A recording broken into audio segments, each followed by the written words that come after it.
Som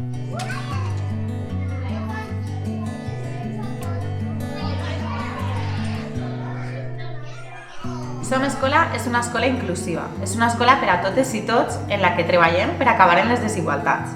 Per això fem del currículum un currículum inclusiu. En infantil, les nostres metodologies són obertes i flexibles i tenen com a objectiu principal el respecte dels diferents ritmes d'aprenentatge, així com el foment del diàleg i la participació del nostre alumnat. A infantil treballem per projectes i organitzem l'espai de l'aula per racons de lliure circulació.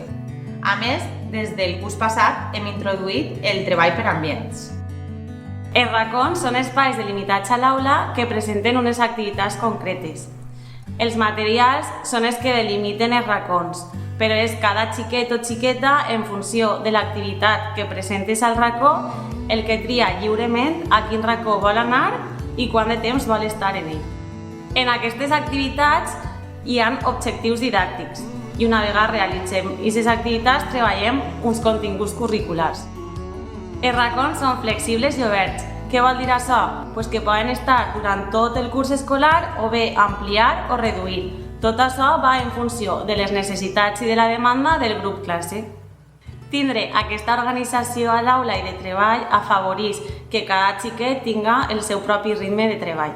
A mi els racons m'agraden perquè a més pots veure com els xiquets i les xiquetes s'ajuden entre ells, si algú no li fa alguna activitat o el que siga, veus com l'altre el complementa explicant-li o fent-li veure d'altra manera com podia alcançar l'objectiu que vol el xiquet.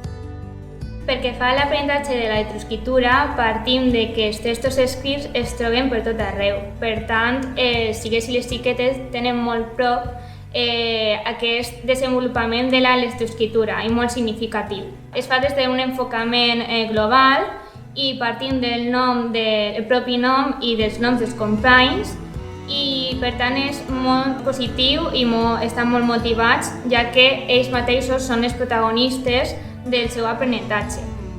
Per tant podríem dir que garantint tant l'aprenentatge com l'interès en aquest procés de la lectoescriptura.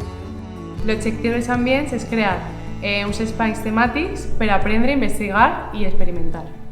Cada ambient se situa en una aula diferent, amb uns materials i uns espais concrets que es diferencien entre si.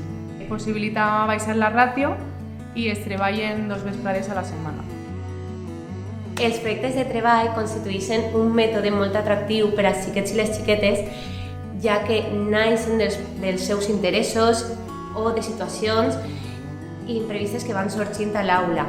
Per exemple, l'elecció de la temàtica, l'elecció del tema, ells es posen les seues curiositats, diferents temes, i es tria de forma democràtica, es tria la més votada per tots. També és una bona forma d'implicar a les famílies. Les famílies ajuden a casa a cercar informació que serà necessària per a poder treballar a l'aula. Ells també se poden implicar fent exposicions, enviant vídeos, contant contes que tinguin que veure amb la temàtica dels projectes. Jo crec que és una bona forma d'implicar a les famílies.